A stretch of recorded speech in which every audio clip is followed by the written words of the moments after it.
pouquinho sobre... Lembram? É, isso mesmo. Compreendendo as necessidades psicológicas das crianças e adolescentes no discipulado. Que nomão, né? Um título enorme. O que fez você escolher para estar aqui com a gente? Quando fala assim de psicologia, né?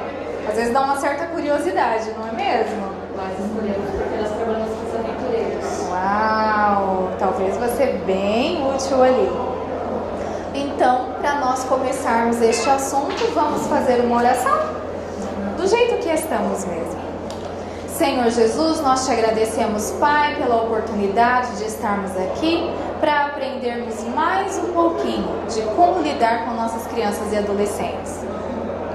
De antemão queremos te pedir, Pai, que seja o nosso convidado especial desta tarde, nesta sala e nas demais salas também. Que o Senhor possa nos capacitar a ensinar e a ouvir. E que o Senhor seja o nosso companheiro constante. Em nome de Jesus, amém. Amém. Nós temos aqui todos vocês que trabalham com crianças ou não? Preciso conhecer um pouquinho de vocês. Todo mundo trabalha com criança? Eu tenho 10 anos. 10 anos? Por favor. 10 anos. Então todo mundo está na área de criança. A irmã também? Não, Agora não. Tá. Trabalho com criança. Criança. De 9 ou de 14 em casa. Ou quer trabalho mais lindo e específico do que esse? Perfeito. Então vamos lá. Olha só. Esse vídeo, quem esteve aqui comigo na semana passada, que eu já estive palestrando aqui, é uma dose de fofurice, tá? Então eu vou mostrar de novo. Quem já viu, vai ver de novo, junto com a gente. Mas é bem legal. Ele não tem som mesmo. É só para vocês verem. Olha só a pessoa. ele vai dar tarde, vai dar depois.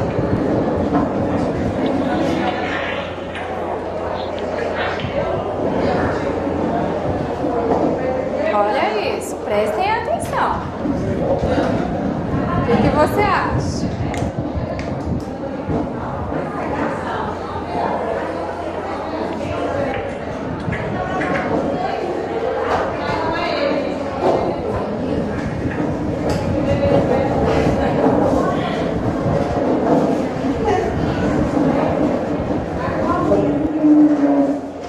É legal ou não é?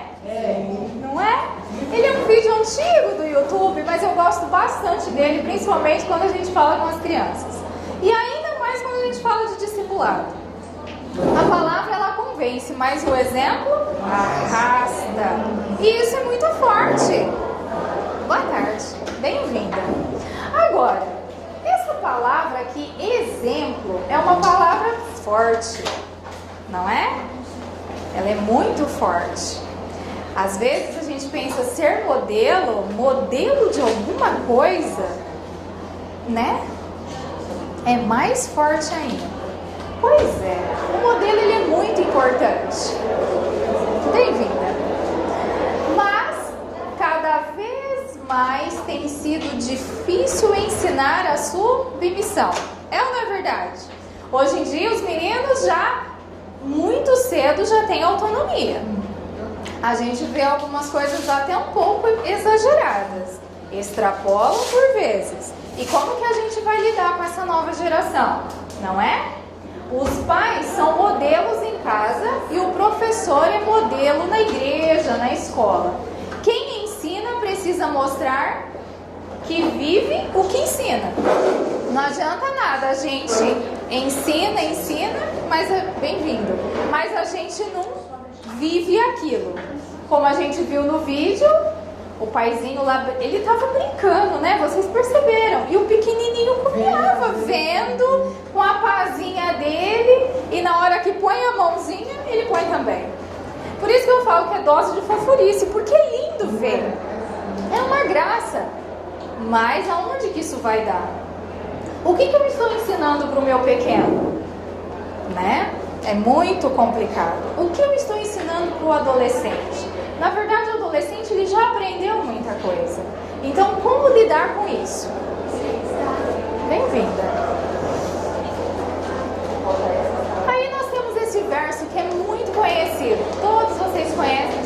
Mateus 28, 19 e 20. E fala o quê? Portanto, ide fazer discípulos de todas as nações. Bem-vindo. Batizando-os em nome do Pai, do Filho e do Espírito Santo. Ensinando-os a guardar. Bem-vindo. Ensinando-os a guardar o quê? Todas as coisas que eu vos tenho mandado. Olha só. E eis que estou convosco todos os dias, até a consumação do século.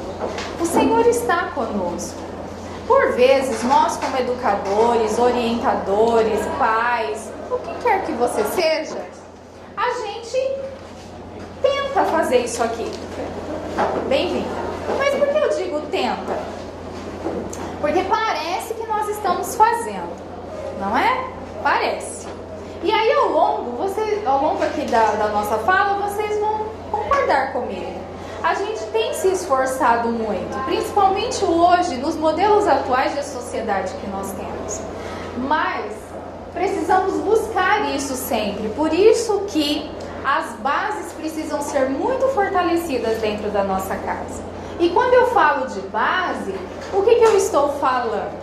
Estou falando da orientação cristã que a nossa casa precisa ter. Esta é a base. É o simples do simples que Jesus nos ensinou.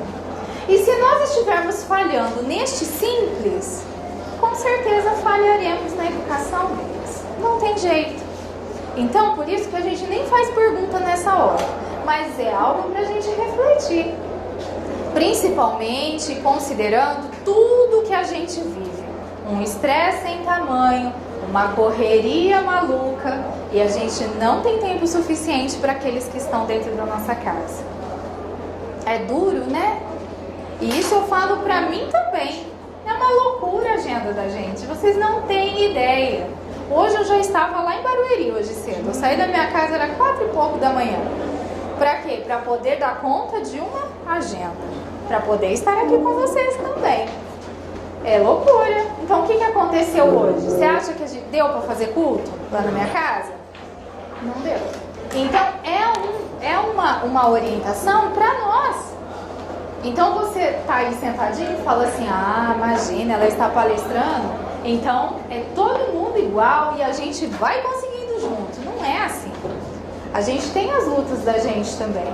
E por isso a gente consegue falar da mesma língua, nos igualar, porque temos dificuldades. Agora, o que difere isso? Que isso não seja uma constante. Quando a constante começa a ser depositada lá na nossa casa, aí a gente tem um problema instalado. Não é por conta de um dia que a gente não vai fazer o culto todos os dias, certo? Ah, não fiz ontem, então não faço hoje também, não faço depois de amanhã também, e tá tudo certo. Então não é assim. Como é que a gente está discipulando os nossos lá na nossa casa? Eu não sei qual é a sua realidade, mas talvez todos aqui tenham filhos, talvez menores e maiores. Eu tenho 2 adolescentes de 19 e 20 anos. Não é tão simples cuidar de adolescentes hoje, concorda comigo? Não é. Eles não querem fazer as coisas que às vezes a gente deseja fazer. Ah, de novo! Vocês já ouviram isso lá na casa de vocês? Ah, mãe, de novo? De novo. Não é? Oh, querida, qualquer coisa, puxa minha cadeirinha ali, ó. E aí, vamos mais.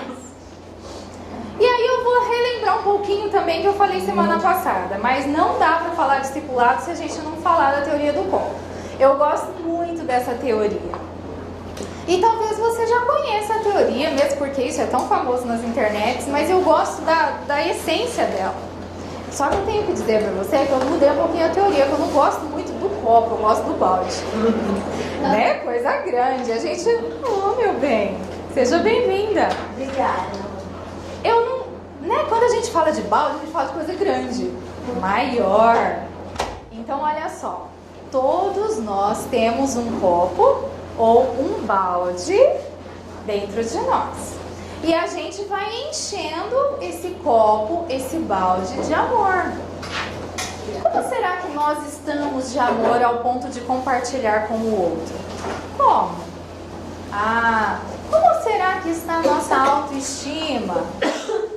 Né? Fala, nossa, mas aí a gente está falando de discipulado que já vai falar para autoestima.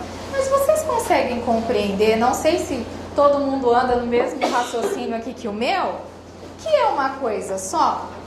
Se você está bem, equilibrado emocionalmente, e a gente precisa começar a adentrar nas questões emocionais para a gente poder compreender essa criança, para podermos falar do discipulado.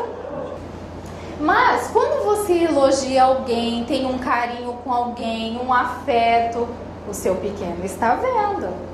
Então, como nós estamos lidando com a sociedade? Por que sociedade? Que são as coisas que estão à nossa volta. Como é que você lida com o seu vizinho? Como é que você trata a moça lá no caixa do supermercado? E os pequenos são radares. Eles estão de olho na gente. E não pense com isso que o adolescente também não esteja. Eles, na verdade, são até críticos. E eles cobram da gente. Mãe, precisava falar desse jeito? Alguma coisa do tipo. O pequeno, ele já não fala nada. Ele só vai ficar te observando. E da próxima vez vai agir como aquele menininho agiu. Baixando a mãozinha ou fazendo igual o papai fez. Por isso, sempre que você elogia alguém ou faz bem a alguém, o seu pequeno está sendo discipulado com o bem. Compreendem? Então tá. É interessante notar, e de novo, ó, que todas as vezes que você elogia alguém, não está apenas enchendo o seu balde de amor, o seu copo de amor, mas está também, e aí você está também enchendo o balde desta pessoa de amor, o copo desta pessoa de amor, né? Jesus foi ele próprio o maior discipulador que possa ter existido, concorda? Né? Estabelecendo assim um modelo real e principal do verdadeiro discipulado. Ele enchia o balde de amor das pessoas, não é? Não tinha nada de ruim quando se tratava de Jesus. Ele enchia o balde de amor das pessoas. Assim, nós precisamos,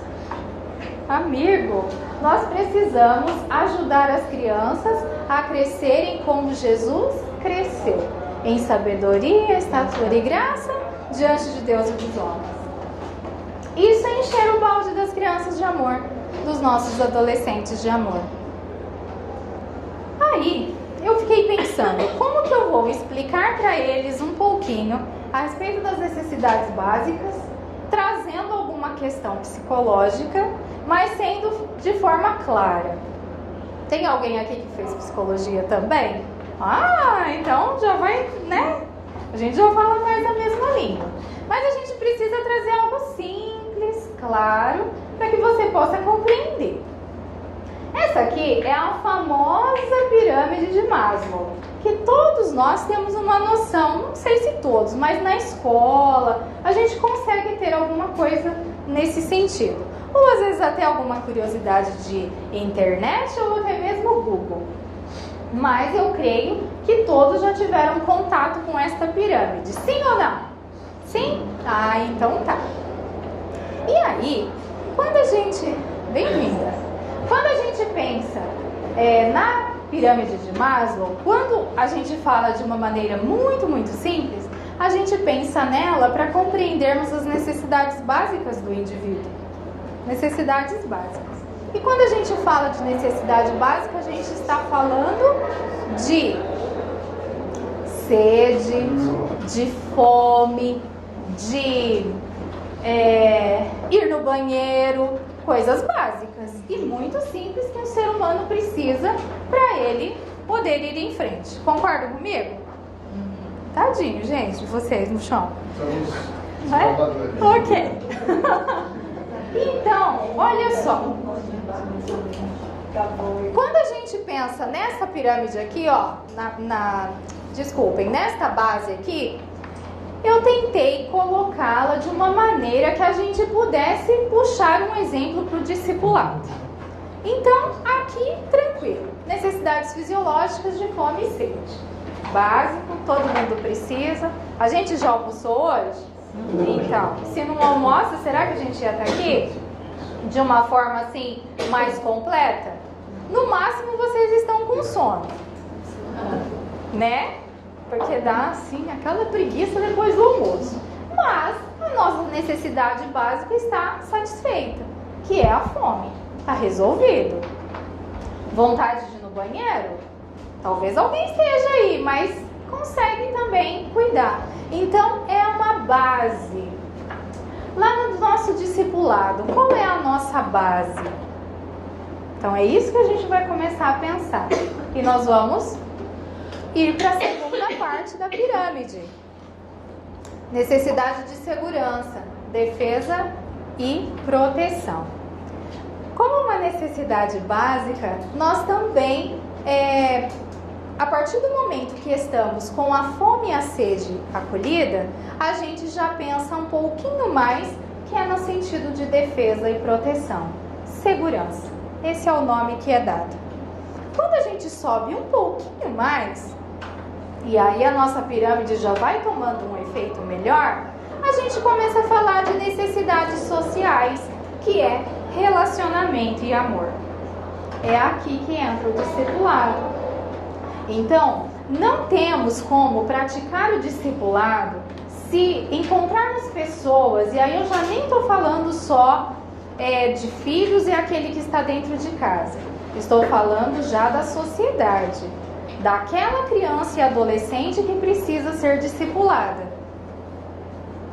Como é que eu vou estabelecer relacionamento e amor com ela se de repente essa criança está com fome? Compreendem agora onde eu quero chegar? E se essa criança sofreu abuso, por exemplo? Porque aqui a gente está falando da defesa e proteção, a questão da segurança da criança. Como que a gente vai lidar com isso?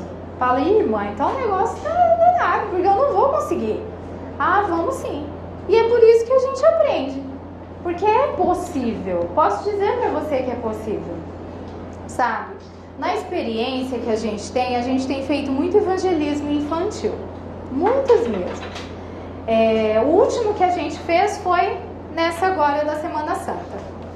Eu não tinha um grupo muito grande de crianças, porque nós fizemos lá na APO com um grupo até reduzido de crianças. 15, 20 crianças. Mas o que chamou a atenção? Dessas 15, 20 crianças, todas não tinham as necessidades básicas resolvidas. E a maioria delas não tinha a questão da segurança como prioridade. Tinha uma mãezinha lá que só ela já tinha 9 filhos. Destes 9, cada um de um pai. Desses 9, pelo menos 3 abusados. Por coisa lá errada dos pais. Aí eu fiquei pensando nisso. Falei, como discipular? E eu levo evangelismo. Como discipular essa criança que chega pra mim e fala, tia, eu tô com fome. E também sei que tem a segurança violada. Como estabelecer um relacionamento com essa criança, apresentando para ela que estas necessidades sociais que ela sofre é possível serem tratadas a partir de um relacionamento próximo e de um amor. Não é no primeiro contato com essa criança que isso é feito ou é conseguido fazer. Não é. Isso leva um tempo. A gente precisa estabelecer uma empatia com essa criança. Ele precisa compreender que você é o segurador dela. A partir disso, quando a gente usa esse termo discipulado, você tem noção que essa criança vai saber o que é isso? Claro que não. Ela só sabe que você está lá e você é a tia deles. Ponto. E é uma tia que de repente é bem legal e conta história para eles. Outro ponto. Concorda? E aí, como que a gente faz isso aqui, ó? Porque quando paramos aqui, tem ainda os 2 outros pontos para que a gente possa concluir essa pirâmide. Mas normalmente na nossa igreja ela emperra aqui. Eu não sei se vocês concordam comigo, mas isso é da experiência que a gente tem. A gente já tem 27 anos de ministério. A partir disso, também temos uma longa carreira na questão de consultório, psicologia e tudo mais. Aí depois assumimos agora a liderança lá da União e também cuido de, entre crianças e adolescentes, 57 mil. É pouco? Não. É muita coisa. Então a gente tem assim um contato muito grande com essa criançada toda. E aí eu tenho segurança em dizer que emperra aqui. Mas como que a gente pode fazer a diferença e fazer com que isso mude? Porque eu preciso convencer você que é possível. É possível simplesmente quando a gente enche o balde de amor dessa criança. Agora vocês vão começar a gostar da teoria do balde como eu. Porque copo é muito pequeno, né? Tem que ser um balde mesmo. Quando você enche o balde de amor dessa criança, é possível continuarmos no crescimento com ela e aí sim completarmos a nossa pirâmide. Porque a partir do momento que você compreende que é para encher o balde de amor dessa criança, a gente compreende que a gente precisa dar comida para ela, não é? A gente compreende que a gente precisa oferecer um mínimo de proteção para ela e segurança. Aí nós começamos a estabelecer a empatia com essa criança. Ela começa a gostar de você e fala: olha, aquela tia é legal, aquele tio é legal, dá para confiar nele. Feito isso, a gente começa a trabalhar com as necessidades da estima que essa criança tem. Porque a necessidade da estima está totalmente deteriorada diante de tudo isso que ela vive lá na casa dela. E aí nós vamos trabalhar a autoestima, o reconhecimento, e essa criança vai começar a adquirir um status onde ela está. O que eu quero dizer com o status de onde ela está? Esse status da criança é assim: olha, tem alguém que olha para mim, alguém que cuida de mim, eu estou sendo vista, alguém me ama. Compreende? Não é uma necessidade básica? Para nós aqui é, mas para uma criança que não vivencia isso, se ela não tem nem comida, ela não sabe o que é isso. E a partir disso, quando estivermos trabalhando com essa criança e de repente até precisando de ajuda profissional, para que você possa realmente estabelecer essa criança como alguém que é um ser que vive e precisa de também criar, crescer, aprender. Aí a gente consegue chegar na realização, que é o topo da pirâmide, que é as necessidades de autorrealização, que é o desenvolvimento pessoal e de conquistas do indivíduo. Como é que a gente consegue isso? Quando essa criança está com tudo isso aqui resolvido. De qualquer forma, parece que quando a gente começa a discursar sobre isso, fica alguma coisa muito utópica, difícil de conseguir. Você fala: irmã, você não está entendendo. Porque lá em casa, lá perto da minha casa, sei lá, vamos supor que lá perto da sua igreja, não vou nem dizer da casa, da igreja, tem uma comunidade lá que poderia ser assistida. Eu, como pessoa, estou pronto a adentrar dentro dos portões desta sociedade para que a gente possa começar daqui, ó, da base.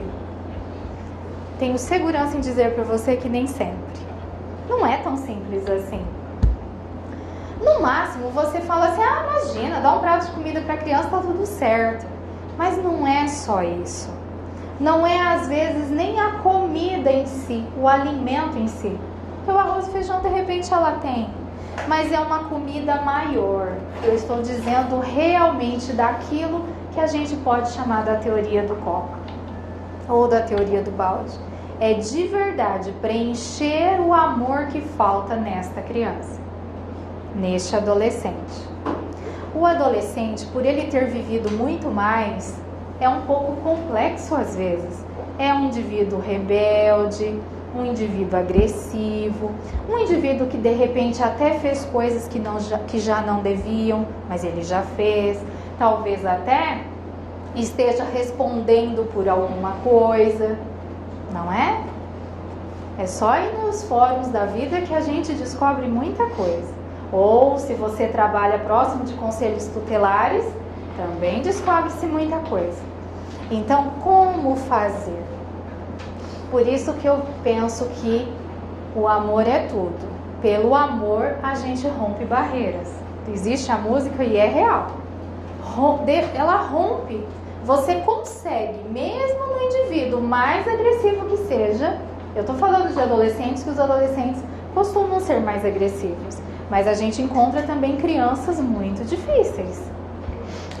Neste evangelismo que contava para vocês há pouco, nossa, tinha um menininho lá de 9 anos que só Jesus na causa. Era muito difícil. Eu levei um chute dele na minha canela que vocês não têm noção como doeu.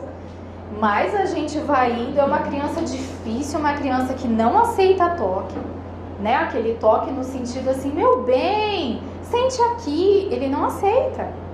Então como lidar? E aí a gente foi descobrindo. Aquela criança chegava com fome todo dia.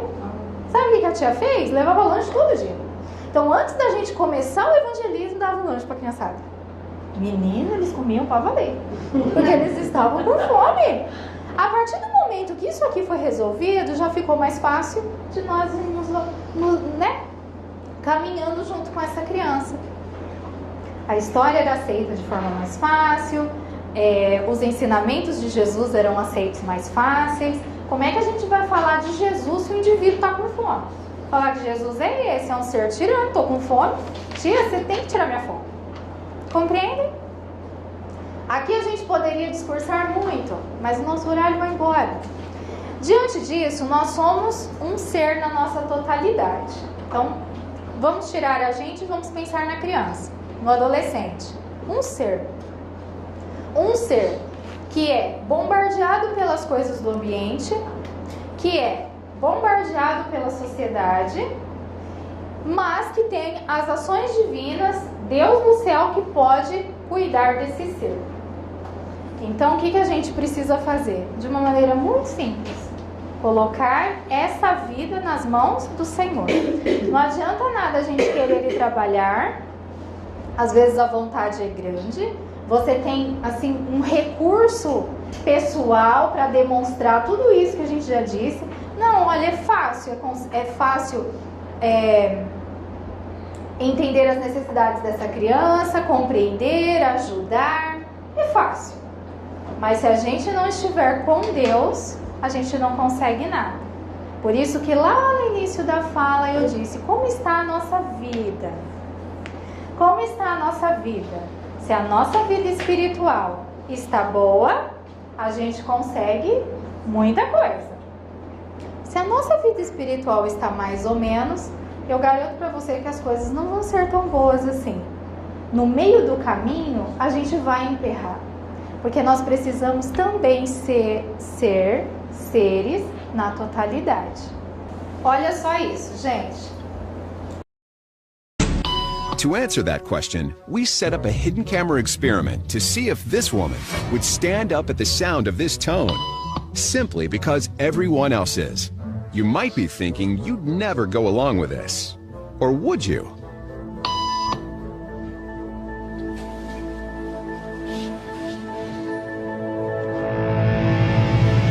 After just 3 beeps, and without knowing why she's doing it, this woman is now conforming perfectly to the group. But what happens if we take the group away? Elaine, please.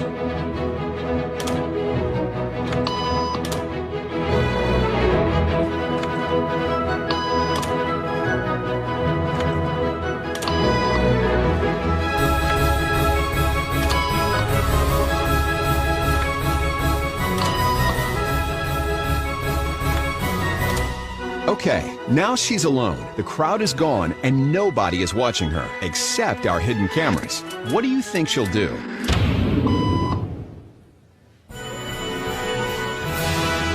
She's now conforming to the rules of the group without them even being there. Now, watch what happens when we introduce another outsider who doesn't know the rules. For a new appointment. Have a seat, and they'll be out in just a couple minutes. Great, Thanks so much.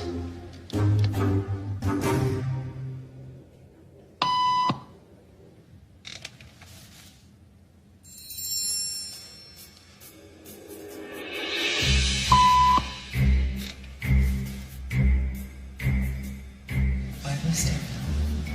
Everybody was doing it, so I thought I was supposed to. Think she'll teach the new guy what to do?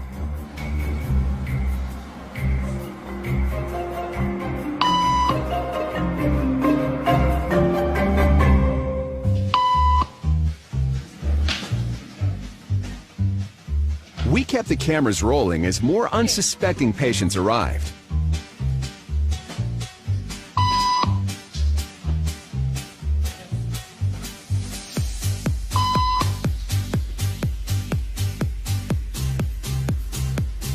And slowly but surely,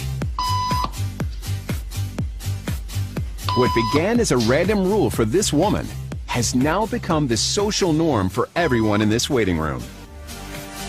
Here to explain what's going on in their brains is Jonah Berger of the University of Pennsylvania.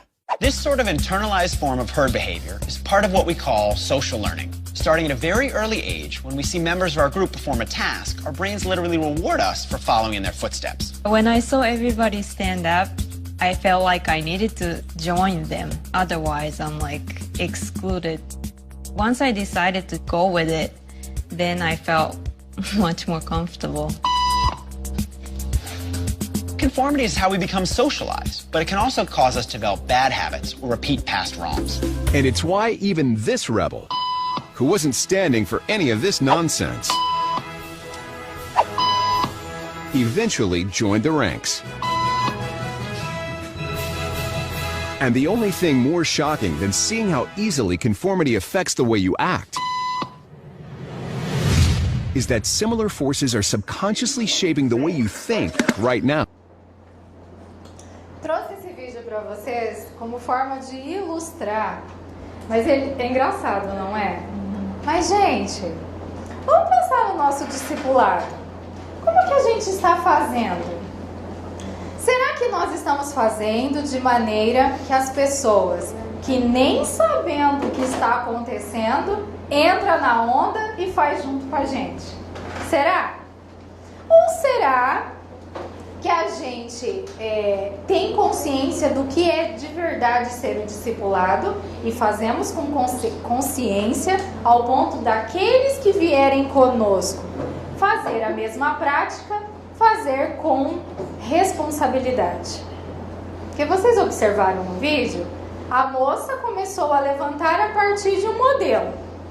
Levanta, logo levanto também. Outra, se eu não levanto, eu vou passar vergonha. Então eu levanto. Mas o que chama a atenção?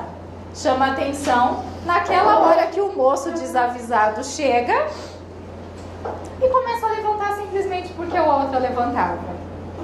Então e o nosso discipulado?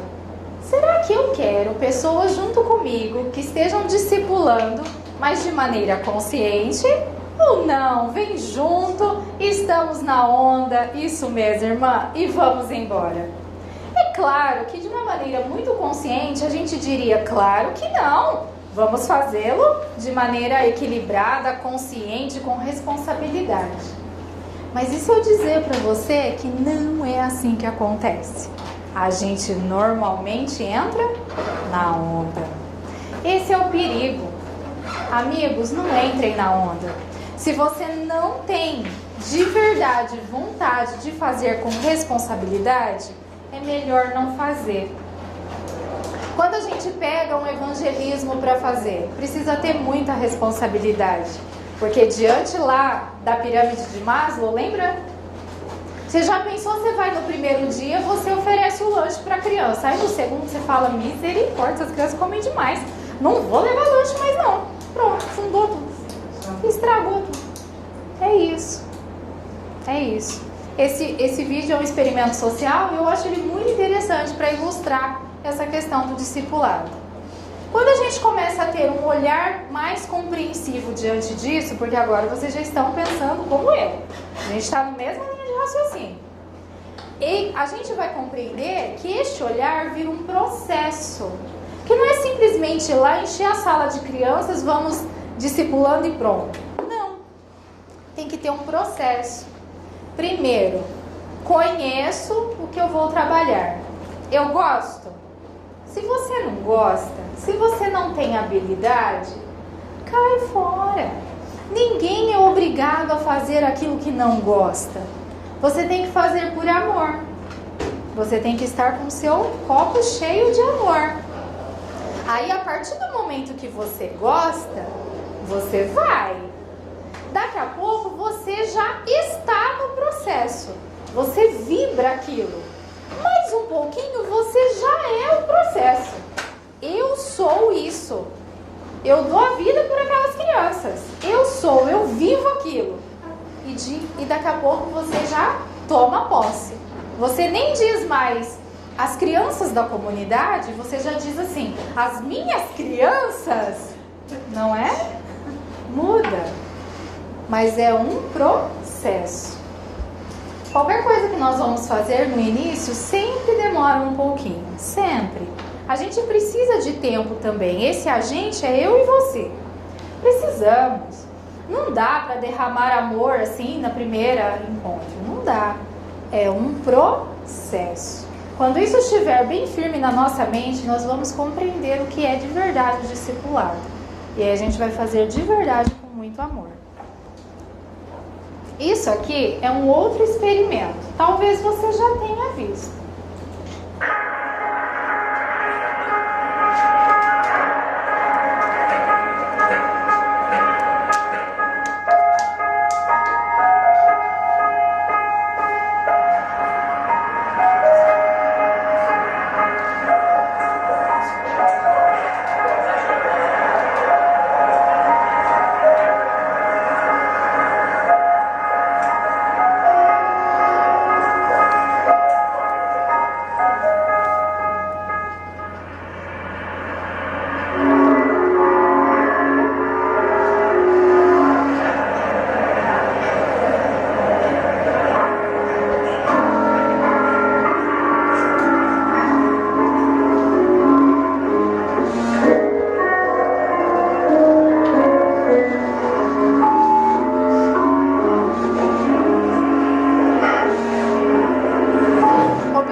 Social feito pela Volkswagen e ilustra bem o processo. A partir do momento que eu conheço, eu gosto de subir pela escada rolante.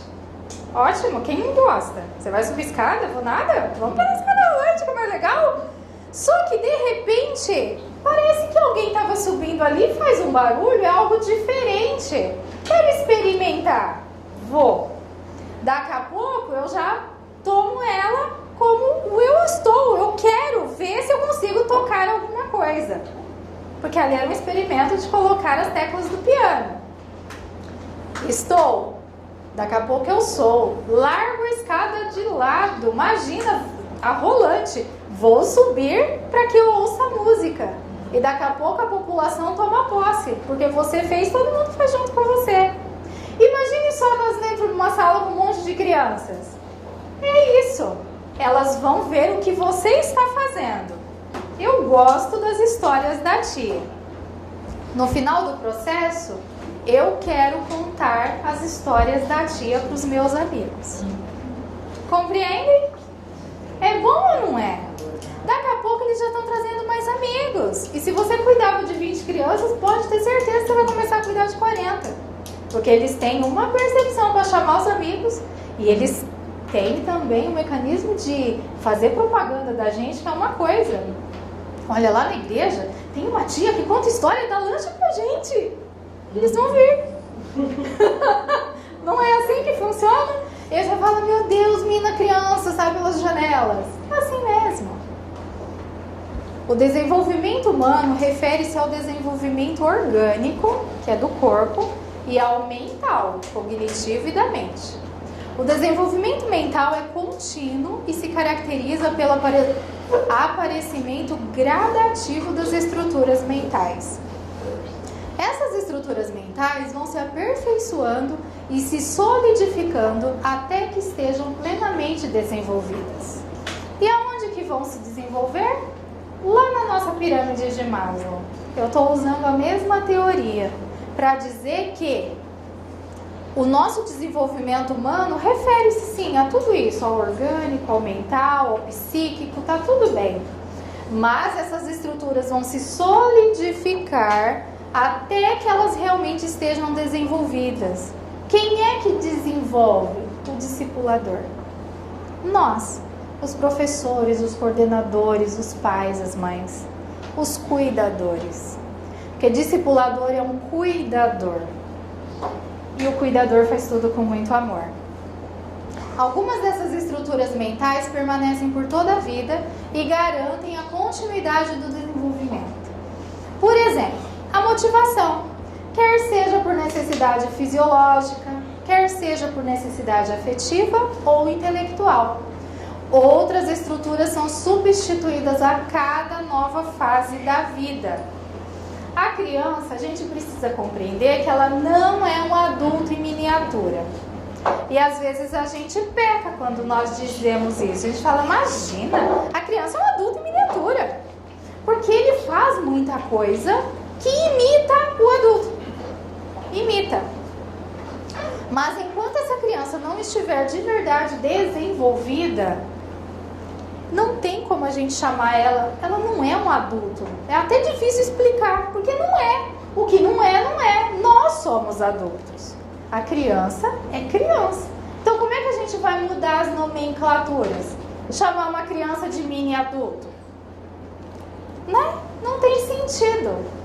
Criança bem desenvolvida, ela tem condições de potencializar muitas coisas. Nossa, há crianças por aí fantásticas, que dá de 1000 a 0. Não, gente, né? São espertos, falantes, colaboradores e, se bobear, até melhores discipuladores que nós. Ponto. Mas a gente ainda assim precisa considerar que criança é criança, adolescente é adolescente. Eu até costumo dizer que às vezes é pulado, não é nem um assunto aqui, mas é pulado muitas fases das crianças. Tem crianças aí, cantores, né? Aquele monte de coisa. Eu fico um pouco preocupada com tudo isso. É legal, é. A gente precisa deles? Também. Posso dizer que sim. Você não gosta de ter um negócio diferente lá na sua igreja? Aí no dia das crianças leva a criança para cantar aquele que eu diria que é o Ibope Nacional. Todo poderoso. Como é que lida com isso, né? Onde que essa criança entra? Ela é um adulto em miniatura? Isso é pra gente pensar, né? Mas enfim, o mundo está evoluído e aí as crianças vão fazendo e às vezes os pais veem até que é possível e nem vou entrar nesse mérito, mas eu fico um pouco preocupada com relação a isso.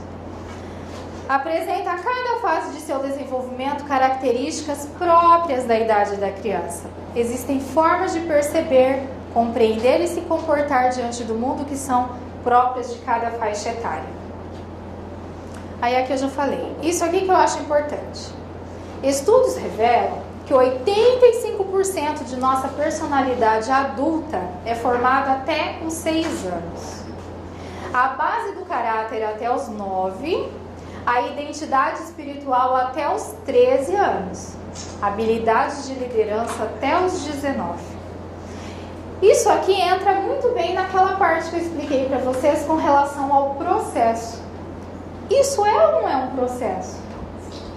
A criança já não consegue liderar lá com 5 anos, não dá. Tudo é um processo e esse processo é formado. Fala, ok, mas isso é engessado? Não, não é engessado. A gente tem condições sim de flexibilidade, mas é um estudo. Muitas crianças foram estudadas para que a gente pudesse chegar nisso daqui. Olha, 85%. Então acho que vale a pena prestar atenção.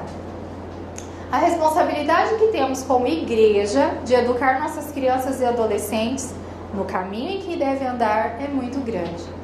O futuro da igreja depende do nosso trabalho de hoje, com esta geração que será a futura geração da igreja e da sociedade. Se Jesus não voltar, são eles que vão cuidar da nossa igreja. Que tipo de igreja será que nós vamos ter, né? E aí, quero trazer aqui para vocês uma história. Jesus, ele subiu aos céus, mas ele vai voltar para nos buscar e vai ser logo logo. E isto está escrito na Bíblia. Esperança, pureza, simplicidade, simpatia, amor, qualidades que atraem pessoas de todas as idades e abrem corações à mensagem de salvação. São pequeninos, com o coração e mente prontos a serem utilizados por Deus.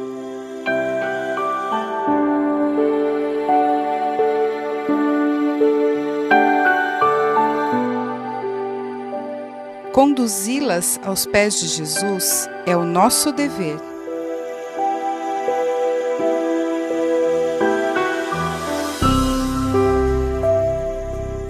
Desenvolvê-las é o nosso ministério.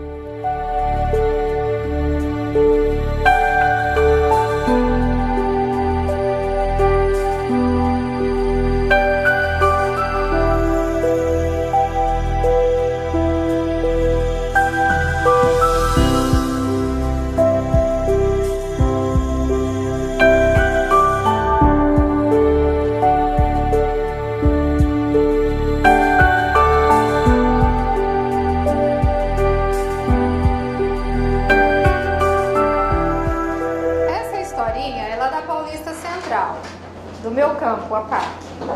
Camilinha tem 9 anos de idade.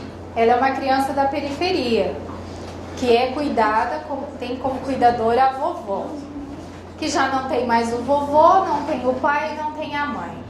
Não tem porque morreram? Não, porque o pai está preso e a mãe sumiu no mundo. Então imaginem só, essa foi uma criança que foi recebida por uma professora, que é uma discipuladora. E a professora começou a trabalhar com a Camilinha. Coisas normais, contando histórias normais em um ambiente normal de igreja. Só que a Camila começou a gostar daquilo. Ela via a professora como uma discipuladora. Só que ela não sabia dizer o que é isso. Ela via como uma tia legal, né? Não é assim que a gente fala, que eles falam? Uma tia legal. Uma tia que soube compreender as necessidades de Maslow, que entendeu a base daquela criança. Até que um dia a Camilinha falou assim: tia, eu quero contar desse Jesus para os meus amigos. Ali naquele ambiente que vocês viram ali debaixo da árvore, é o lugar que ela, eu diria que discipula os amigos dela. Mas na verdade, ela conta das historinhas que ela aprende com a professora nos sábados. E ela começou a dar estudo bíblico. Ela aprendeu, ela recebeu o estudo na classe bíblica e aí ela divide. Então, lá a professora me contou que é de sábado. No domingo, ela reúne as crianças embaixo da árvore, porque a casa dela é muito pequenininha e a avó também não está com muita vontade de receber essa criançada em casa. Mas ela começou a aderir ao processo. É ela que quis fazer a diferença. Então ela não tem problema. Ela fala, não tem problema. Eu pego o lençol e põe embaixo da árvore e os amigos ali sentam. E é lá que ela ora, canta e compartilha. É lindo, não é, de ver? É uma professora como nós, que compartilha e fez com que aquela criança aderisse ao processo. O balde de amor dessa criança foi satisfeito, o balde de amor da Camilinha. E ela só tem 9 anos, é muito pequena, mas ela já está fazendo a diferença. Por isso que surgiu esse vídeo, porque veio até nós a história e eu falei, vamos fazer um vídeo com a Camila. Só que não é ela falando, eu não queria algo assim. A gente queria apenas mostrar, porque é singelo o trabalho, é simples, é aquele jeitinho ali dela falando. E ela conta e contagia os amigos. Deste pequeno grupo que ela tem embaixo da árvore, já se batizaram 2 crianças. Não é lindo? Pois é. A partir disso, quando a gente pensa em tudo isso que a gente falou, a gente pode concluir da seguinte forma. Da infância à pré-escola, a gente precisa ensinar obediência, mas o que nós estaremos ensinando a partir disso? A base da personalidade, que é até os 6 anos que a gente aprende. Lembra que eu mostrei? Na fase escolar, que é onde a criança vai ter a partir dos 6, 7, né? Até 9 anos, ali o caráter. A base do caráter e da identidade espiritual. E na adolescência, ensinar o temor a Deus. A consolidação da fé e da liderança. Quando a gente consegue fazer isso e levar com qualidade o trabalho que a gente faz, que seja na nossa escola sabatina. Eu sei que aqui tem um monte de professores de escola sabatina e professores também. Fazer com singeleza, mas fazer com muita responsabilidade. Porque eu sei que às vezes não é tão simples assim fazer uma escola sabatina. Falar, tem que ficar preparando. Pois é, tem que preparar. Porque é essas crianças que vão levar o depois. Se a gente não preparar e fazer com muito carinho, vestir a camisa mesmo, para querer fazer o melhor para ela, a gente não vai conseguir um bom discipulador. Nós vamos ter um discipulador meia boca. E não é isso que a gente quer. A gente deseja um bom discipulador. Porque se Jesus voltar e a gente não voltar, a gente vai embora. E é eles que vão ser os discípulos de depois, não é mesmo? Por isso, a função do discipulado, e isso eu escrevi até no livreto aí de vocês, não é tratar as pessoas. Quando a gente fala da teoria de Maslow, aí parece que você vira a guardiã, né, daquela criança. Não é isso. A gente precisa ter isso muito firme e muito dividido na nossa mente. Do que é cuidado e do que é discipulado. São coisas diferentes. Não é tratar. É levar essas pessoas a se espelharem na vida de Cristo. É você fazer aquilo que realmente Jesus faz por nós, não faria, faz por nós. O que Ele faz pelos seus filhos? É provocar este relacionamento entre discípulo, Cristo, Jesus. É provocar esse relacionamento entre discípulo, Cristo. Jesus é o caminho. E caminhar no caminho é experimentar no dia a dia a vida de Cristo. É o dia a dia, a gente caminhando com as nossas lutas, é que nós vamos nos fortalecer para sermos discípulos melhores. E esse é o nosso maior objetivo, não é? Ganharmos o céu. Uma foto singela do céu, mas que quando a gente olha traz uma paz, uma pureza, é o que mais a gente deseja. Estar no céu com Jesus. Que esse seja o nosso maior objetivo. Discipular as nossas crianças, os nossos adolescentes, compreendendo toda a carga emocional que ele traz, compreendendo-o como indivíduo a fazerem melhores discípulos de Jesus. Que Deus possa abençoar a cada um de vocês. Amém. É isso que a gente tem para hoje. Quero dizer para vocês que foi muito bom estar aqui, viu?